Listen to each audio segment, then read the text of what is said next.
Cheers, hey dude, buckaroos, and how the heck are you? Let me make a quick adjustment. There we go. I am Tom the Beer and Whiskey Whisperer this evening. Hey, I've got one more Imperial Stout and whiskey pairing because this time of year I like to do a lot of these, man. It's kind of my thing, man. Anyway, I got the 9% Thrails Imperial Stout from Urban Chestnuts in their Winter Imperial box. Came with 4 of these and 4 of the Elf King.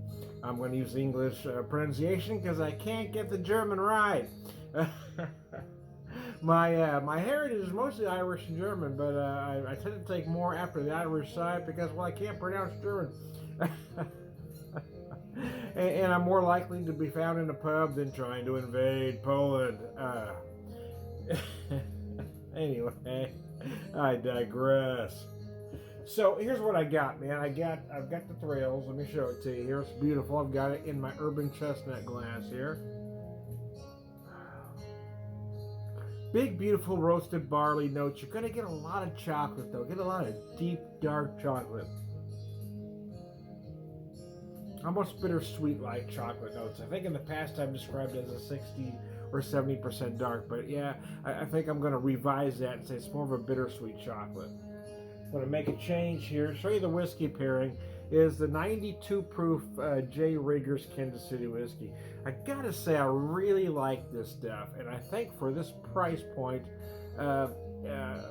this is a 375, but their 750 bottle of this product runs just a hair under 40. We're 37, 38. You know, I'm going to round up to 40. And I got to say, there are 2 whiskeys at a $40 price point are my personal absolute favorite, and both are Kansas City whiskey, or both are out of Kansas City, I should say. This one here and the Thomastown Double Oak. At that same price point, I think there isn't another whiskey better than those 2.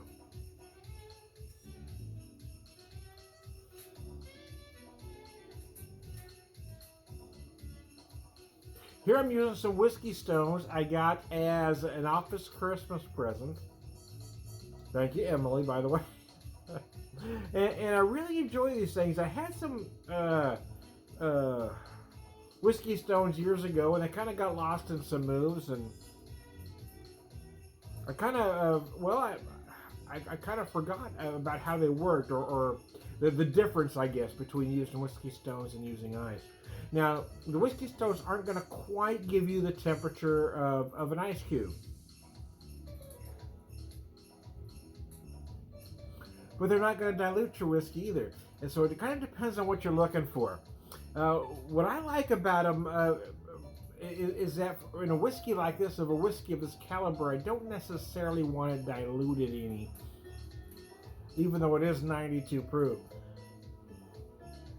But taking that temperature down does do something nice for it, I've got to admit. I am a neat drinker for the most part, and during the summer I do drink a lot of rocks, but as we get into fall and deep into winter, I do drink primarily neat.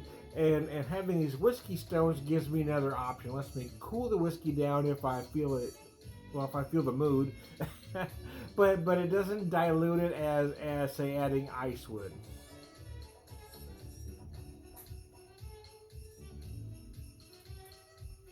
Because having had this neat and having had this on the rocks, there is a difference. I gotta tell you that the particular temperature this is at now really makes the vanilla in this whiskey shine like nobody's business.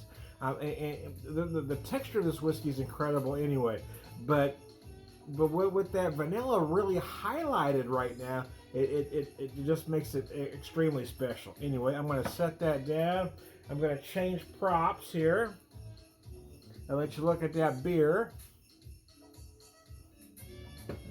I like to pair, even though, I mean, you don't necessarily need to pair a 92 proof whiskey with a 9% beer. However, I just like what they do with each other. I think it's a lot like foods, you know, putting certain foods together, not because they taste alike, but because one food brings out something in the other food that makes everything taste better. It's a lot like putting the perfect stew together. And here what I have is I've got these big, deep, intense roasted barley notes. that brings out a lot of chocolate and just a hint of coffee. I'm going to shift myself in my easy chair here. And when I pair with this whiskey, which right now is giving me an intense amount of vanilla, because I had some earlier today, and I was noticing more spice notes, and here I'm really noticing that intense vanilla.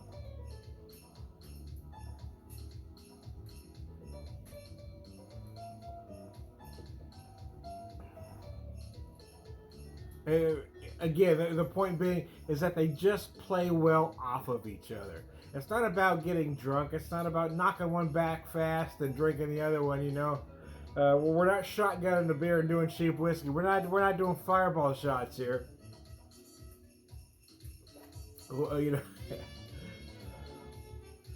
We're not knocking back 10 high here, fellers. No, but it's about the complementary taste, the flavors, how they work well together.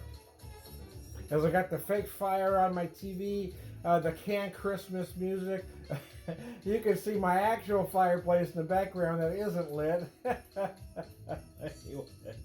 But the TV is a fireplace. I got my moose jammies on. This was a present from my daughter and grandkids. They said, "Grampy, do you want to open your package or your present early?" I said, "No, I'll open it at Christmas."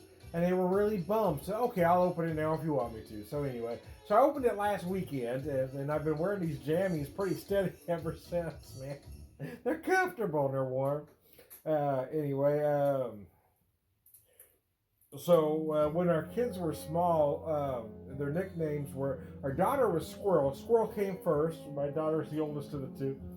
And then our son, his nickname was Moose. Now, it wasn't intentional to call a moose and a squirrel, if you remember Bullwinkle. But it kind of worked out that way. So our son's name was Seamus, or is Seamus. But I called him Moose for a couple reasons. It was Seamus, and I started calling him Seamus. But a lot of that because he was just a very big kid. He grew very fast, man. Anyway, got an angel moose up on the mantle, which you can't see in this particular shot, but I've got it in some pictures. Here you can see some of the stockings that my wife had hung up and made the house look rather festive. The holidays are hard for us, but we've been trying to, embrace them this year. Oh, we tried to last year actually as well.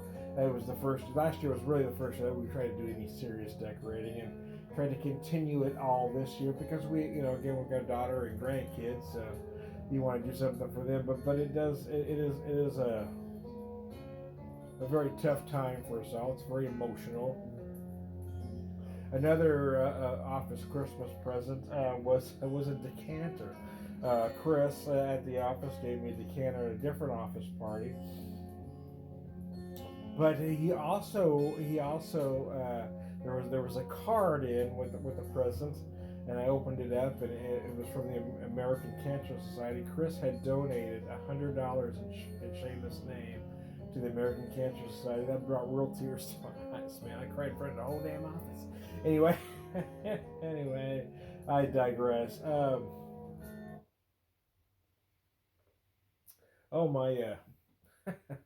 There's a problem playing this song.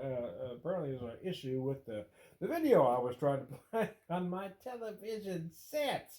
Anyway, we're just going to turn that off so something else doesn't come on. Then I'm going to get flagged for...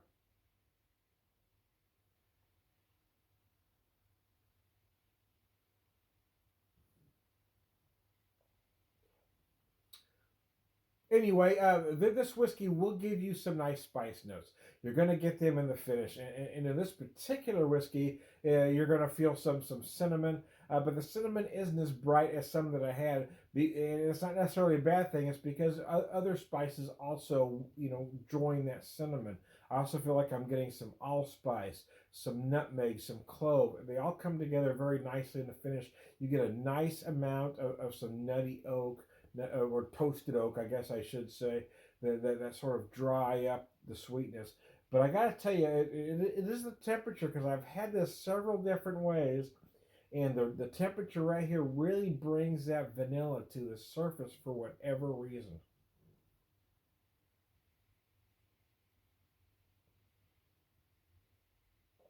But the nice thing about whiskey stones is yes, it won't get your spirit ice cold, but it will lower the temp. It will get it colder. Not necessarily real cold, but colder. And that is going to, react. It is going to change the flavor or how those flavors and aromas present themselves. So there you go. Anyway, anyway, I digress, man.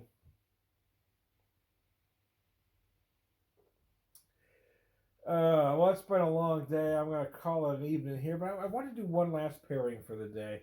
Uh, I kind of spread them out, right? I don't drink simultaneously. I have a couple early on, and I quit for a while, and I had a couple more, and I quit for a while. I don't just keep drinking. Once I start, I like to pace myself throughout the day. As we get ourselves to Christmas.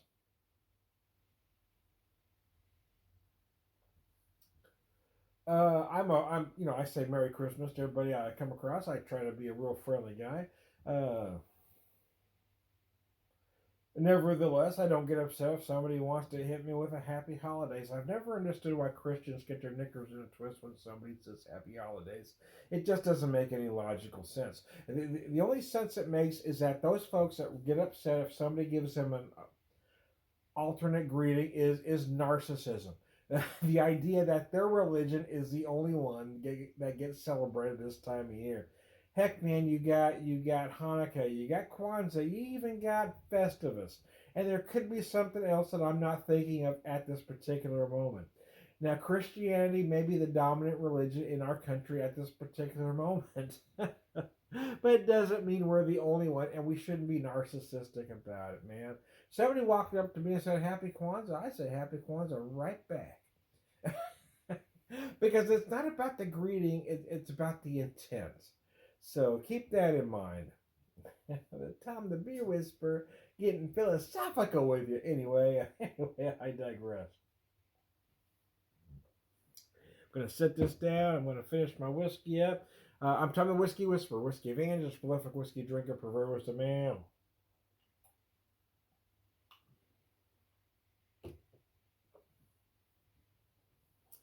I'm also Tom the Beer Whisperer, beer evangelist, prolific whiskey.